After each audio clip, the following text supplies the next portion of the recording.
अमीर और गरीब के लिए सावन।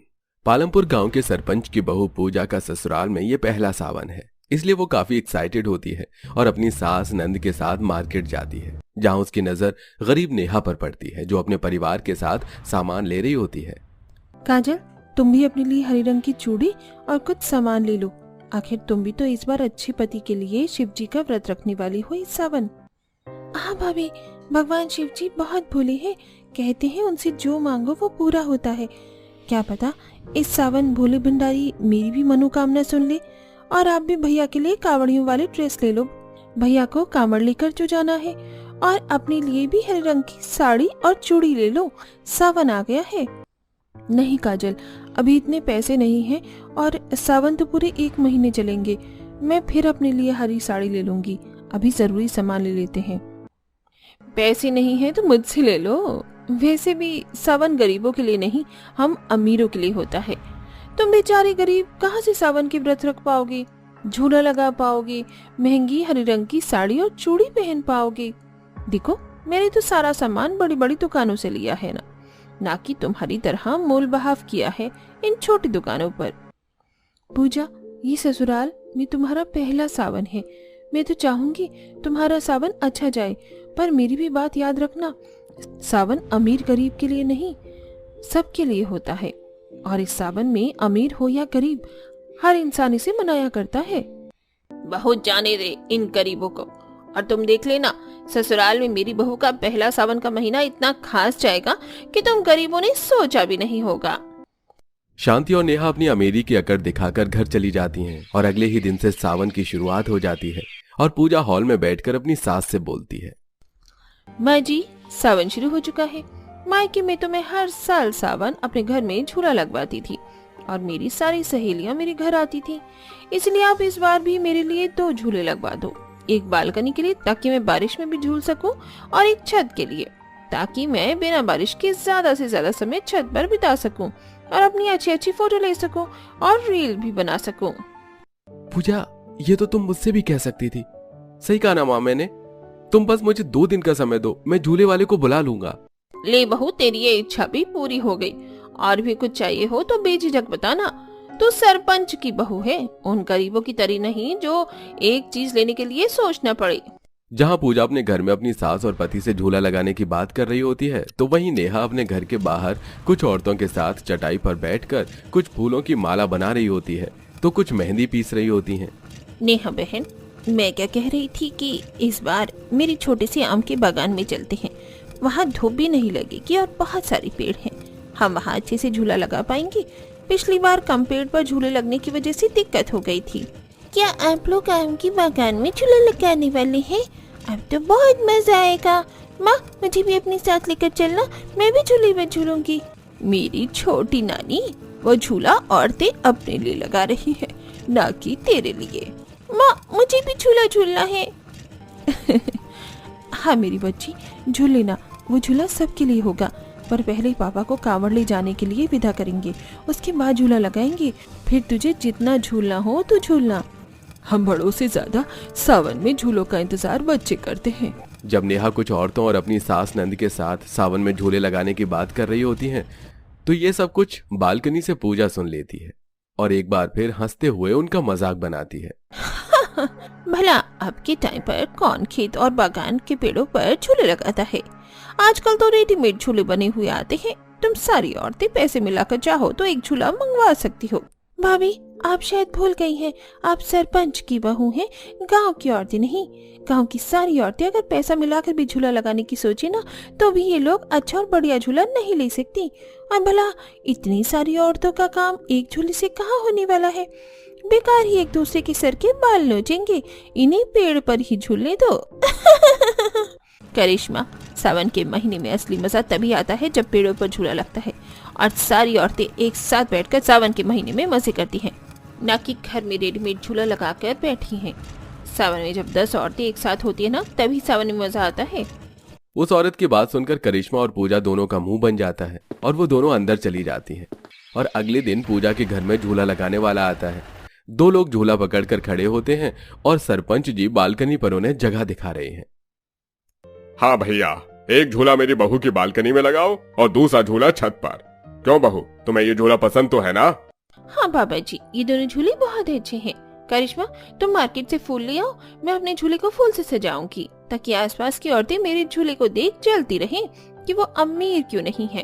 फिर उन्हें एहसास होगा कि अमीर और गरीब के सावन में कितना फर्क होता है। अरे बहू, इस गांव की औरतें वैसे भी तुमसे जलती होंगी, आखिर तुम सरपंच की जो बहू हो। क्योंकि पूजा सरपंच की बहू थी इसलिए वो कोई भी मौका नहीं छोड़ती नेहा और उसके परिवार को नीचा दिखाने में। इस बीच गांव की कुछ औरतों के साथ नेहा, काजल, शोभा, पिंकी आम के बागान में पेड़ों पर साड़ी, रस्सी, चुन्नी से झूला बना रही होती हैं। ये लो जी, मेरा झूला तो बनकर तैयार है। झूला तो मेरा भी बन चुका है, पर ये फट्टा बड़ा ही सख्त है। सोच रही हूँ इस तख्त के ऊपर तकिया लगा दूंगी, गद्दा बना दूं ताकि बैठकर छोड़ने में परेशानी ना हो। सही सोच रही है बहू, इससे झूले पर बैठकर झूलने में आसानी होगी और गांव में और भी कुछ नई बहू आई हैं, उन्हें भी आराम मिलेगा।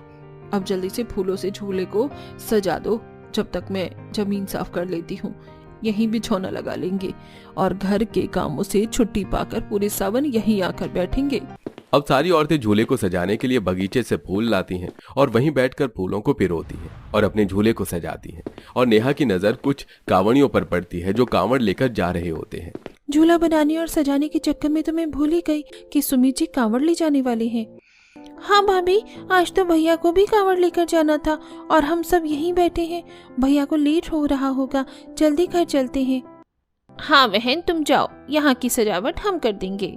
शीतल गांव की कुछ औरतों के साथ मिलकर झूले को सजाने लगती है तो वहीं नेहा अपनी सास, नंद और बेटी के साथ घर आती है, जहां सुमित कांवड़ ले जाने के लिए तैयार हो जाता है। आराम से जाना। चिंता मत करो, मैं कांवड़ लेकर अकेला नहीं जा रहा। भैया, कांवड़ लेकर जा रही हो तो शिव जी से प्रार्थना कर लेना कि वो आपकी गरीबी हटा दे। सुना है भोले भंडारी बहुत भोले हैं, क्या पता इस सावन आपके कांवड़ ले जाने से वो आपकी प्रार्थना सुन ले और नेहा बहन के व्रत रखने से आपकी मनोकामना पूरी हो जाए। एक बार फिर पूजा की बातें सुनकर सभी को गुस्सा आ जाता है, पर कोई कुछ नहीं कहता और सुमित कांवड़ लेकर घर से निकलता है। देखते ही देखते सावन का पहला सोमवार आ जाता है और उस दिन नेहा और उसकी नंद हरी चूड़ी पहने शिव मंदिर के बाहर गांव की कुछ औरतों के साथ लंबी लाइन में लगी होती हैं। तो वहीं पूजा अपनी नंद और सास के साथ आती है, जहां शांति पंडित जी को पैसे दे देती है और पंडित जी सभी को रोक सबसे पहले हरे रंग के कपड़े, चूड़ी, बिंदी खाए पूजा के साथ करिश्मा और शांति को पूजा करने के लिए अंदर भेजते हैं। देखा तुम लोगों ने पैसों का कमाल। अगर तुम्हारे पास पैसा होता तो तुम्हें शिव जी को जल चढ़ाने के लिए इतनी लंबी कतार में खड़ा न होना पड़ता। भाभी, भगवान तो उन्हीं से खुश होते हैं जो मेहनत करते हैं और ईमानदार और सच्ची श्रद्धा से उसकी पूजा करते हैं, न कि पूजा पाठ में भी अमीरी गरीबी और पैसों का रौब झाड़ते हैं।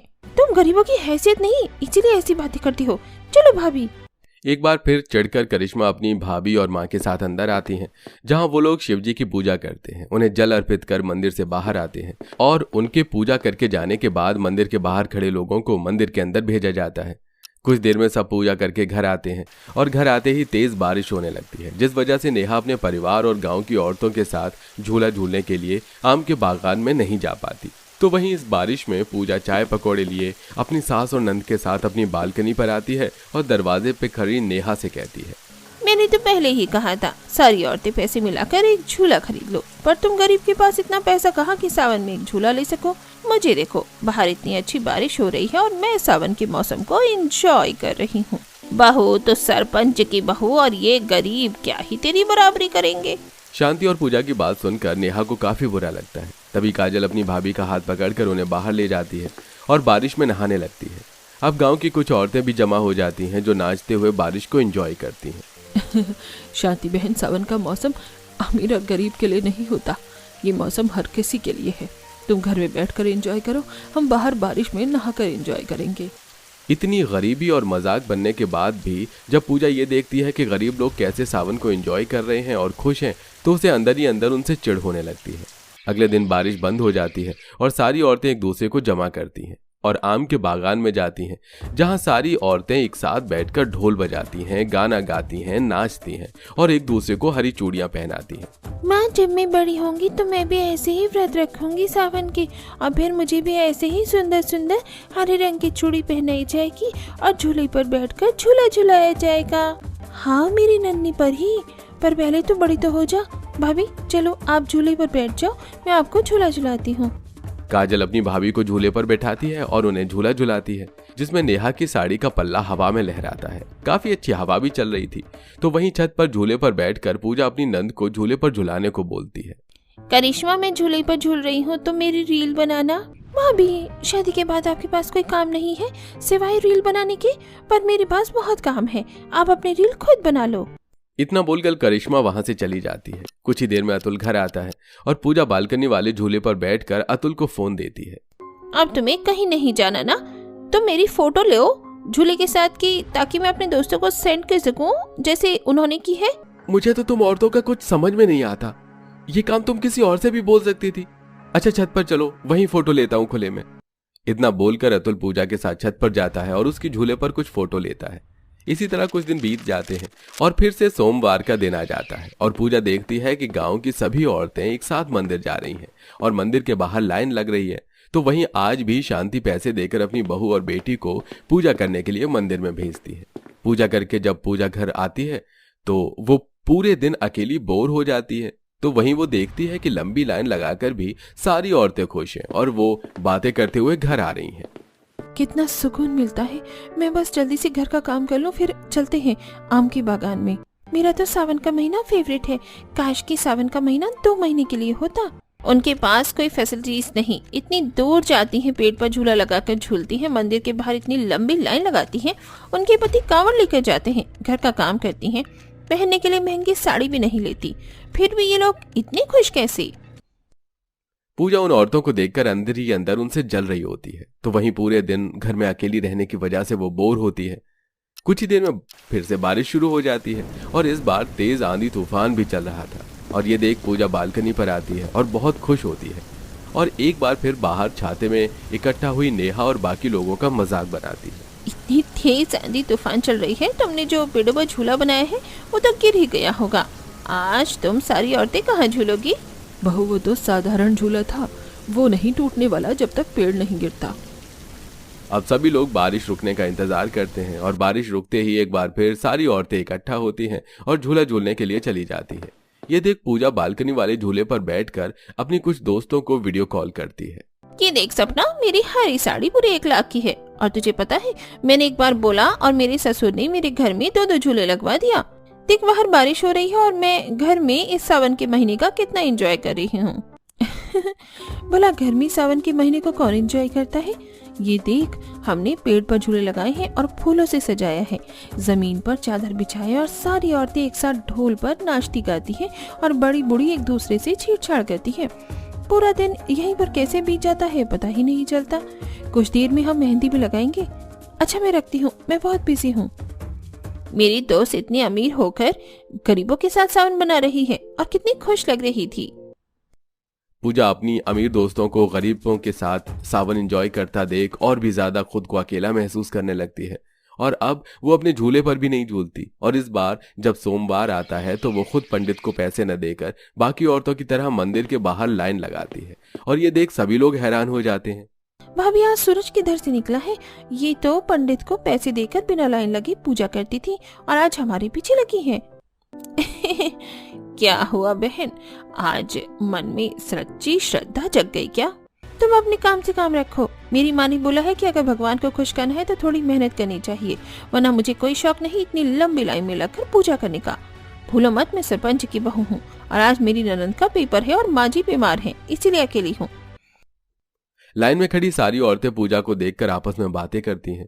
इस तरह कुछ दिन बीत जाते हैं जहां नेहा गरीब होने के बाद भी सभी औरतों के साथ खुश होती है और सावन की बारिश, झूले, पूजा, व्रत को एंजॉय कर रही होती है। तो वहीं पूजा सारे दिन घर में अकेली बोर होने लगती है। ऐसे ही एक दिन उदास पूजा अपनी बालकनी से सभी औरतों को हाथों में ढोल, चूड़ी, मेहंदी, श्रृंगार का सामान लेकर जाते चुपचाप खड़ी देख रही होती है। तभी नेहा की नजर पूजा पर पड़ती है। पूजा, मैं जानती हूँ तुम अकेले घर से बोर हो जाती हो। मायके में सहेलियों के साथ सावन एंजॉय करती होती, पर यहाँ तुम अकेली हो। इसीलिए अमीर गरीब का फर्क खत्म करो और हमारे साथ आ जाओ। अगर तुम्हें हमारे साथ अच्छा न लगे तो कल से मत आना। भाभी, क्या जरूरत है उस अमीर नकचड़ी को अपने साथ लेकर चलने की? मुझे तो नहीं लगता वो अमीर घमंडी हम गरीबों के साथ जाएगी और पेड़ पर लगे झूले पर झूलेगी। महारानी ने इतना महंगा झूला जो अपने घर में लगवाया है। सबको यही लग रहा था कि पूजा नहीं जाएगी, पर पूजा नेहा के एक बार कहने पर ही हाथों में मेहंदी और चूड़ी की थाल लेकर आ जाती है। ये देख शांति अपनी बहू पर नाराज होती है। बहू, ये गरीब हमारी बराबरी नहीं कर सकती और तू उनके साथ जा रही है। देखना, वहाँ जाकर तुझे बिल्कुल अच्छा नहीं लगेगा और पता चल जाएगा अमीर और गरीब का सावन में कितना फर्क होता है। माँ जी, अगर घर में आप ननद जी मेरे साथ रहें तो मुझे भी अच्छा लगे। मायके में मैं सावन का महीना पूरा एंजॉय करती थी, पर जब से यहाँ आई हूँ पूरे दिन अकेले बोर हो जाती हूँ। एक दिन इनके भी साथ देख लेती हूँ, मुझे अपने आप पता चल जाएगा गरीब की सावन कैसे होती है। पूजा अपनी सास की बात न मानकर उन औरतों के साथ चल पड़ती है और ये देख सारी औरतें हैरान हो जाती हैं। कुछ देर में वो लोग आम के बागान में पहुंचते हैं और सभी जमीन पर बैठ जाती हैं। अब कुछ औरत ढोल बजाती हैं, कुछ नाच रही होती हैं, तो वहीं कुछ औरतें एक दूसरे को हरी चूड़ी पहना रही होती हैं। तो वहीं शीतल पूजा को लेकर बैठकर उसकी मेहंदी लगाती है। सावन में सुहागन का मेहंदी लगवाना बहुत जरूरी होता है। आप सब कितनी अच्छी मेहंदी लगाती हैं। पार्लर में लगवाती तो इसके काफी पैसे लगते। आप लोग का काम तो बिना पैसे खर्च किए भी कितना अच्छा होता है। देखा, अमीर और गरीब की सावन में कितना फर्क होता है। चलो, अब हम तुम्हें पेड़ पर लगे झूले पर बैठाकर झुलाते हैं। देखना, तुम्हारे घर में जो महंगा झूला लगा है ना, उससे ज्यादा मजा आएगा तुम्हें। और तुम जितनी तेज बोलोगी हम तुम्हें उतनी तेज झुलाएंगे। मेहंदी सूखने के बाद अब पूजा झूले पर बैठती है और नेहा अपने हाथों से पूजा को झूला झुलाती है। और तेज झुलाओ, बहुत मजा आ रहा है। उस दिन पूजा न सिर्फ झूला झूलती है बल्कि गरीब औरतों के साथ ढोलक पर नाचती है, मेहंदी लगवाती है और उसे काफी अच्छा लगता है। कुछ देर में सभी लोग अपने अपने घर जाते हैं और घर जाते ही तेज बारिश होने लगती है। इसी बारिश में अतुल परेशान भीगता हुआ घर आता है। क्या हुआ? तुम परेशान क्यों हो? अरे, जब भी सावन का महीना आता है भोलेनाथ सब पर कृपा बरसाते हैं, बस पता नहीं मेरा ही क्यों कारोबार मंदा पड़ जाता है। अतुल, मुझे लगता है कि तुम्हें भी अब कांवड़ लेकर जाना चाहिए। इस महीने इंसान भोलेनाथ से जो भी मांगता है भोले जी उन्हें जरूर पूरा करते हैं। क्या पता तुम्हारा काम भी अच्छे से चलने लगे। अतुल पूजा की बात मान लेता है और अगले दिन वो भी कांवड़ लेकर निकल जाता है। ये देख सभी लोग हैरान रह जाते हैं। देखते ही देखते शिवरात्रि का दिन आ जाता है और उस दिन सभी कांवड़िया घर आते हैं। आ गए आप? हमने सारा इंतजाम कर रखा है। आपको पता है, आपके जाने के बाद अतुल भैया भी कांवड़ लेकर गए थे, वो भी आ गए हैं। मैं तो कहती हूँ आप सभी कांवड़िया एक साथ शिव जी के मंदिर में जाकर जल चढ़ा लीजिए। क्या अतुल भी कांवड़ लेकर गया था? ये तो बहुत अच्छी बात है। मेरा तो ये पहली बार था, इसलिए मुझे कुछ ज्यादा पता नहीं। तुम्हें ही मेरी मदद करनी होगी। अतुल और सुमित एक साथ शिव मंदिर जाते हैं, जहां वो लोग भोलेनाथ को जल चढ़ाते हैं और उसके बाद अपने घर आते हैं। और इस तरह सावन का आखिरी सोमवार आता है और उस दिन पूजा अपनी पूजा की थाल सजाकर नेहा के घर के बाहर आती है। नेहा, सावन का आखिरी सोमवार है, चलो आज साथ में जल चढ़ाने चलते हैं। हाँ पूजा, क्यों नहीं। मौसम भी अच्छा है, कभी भी बारिश हो सकती है। जल चढ़ाकर हम झूला झूलने भी जाएंगे। देखो, मैंने आज हरी साड़ी पहनी है और तुम भी अच्छी लग रही हो इस हरी साड़ी में। नेहा और पूजा आज पहली बार एक साथ मंदिर जाती है और मंदिर में जाकर भगवान शिव की पूजा करके उन्हें जल अर्पित करती हैं। कुछ ही देर में हल्की हल्की बारिश होने लगती है और उस बारिश में पूजा, नेहा और गांव की बाकी औरतों के साथ नहाती है। और बारिश रुकने के बाद वो लोग आम के बागान जाते हैं, जहां सब झूला झूलते हैं। और इस तरह सावन के आखिरी दिन तक अमीर और गरीब एक साथ मिलकर सावन के महीने को एंजॉय करते हैं। और शांति और करिश्मा पूजा और नेहा की दोस्ती से नाखुश रहती हैं।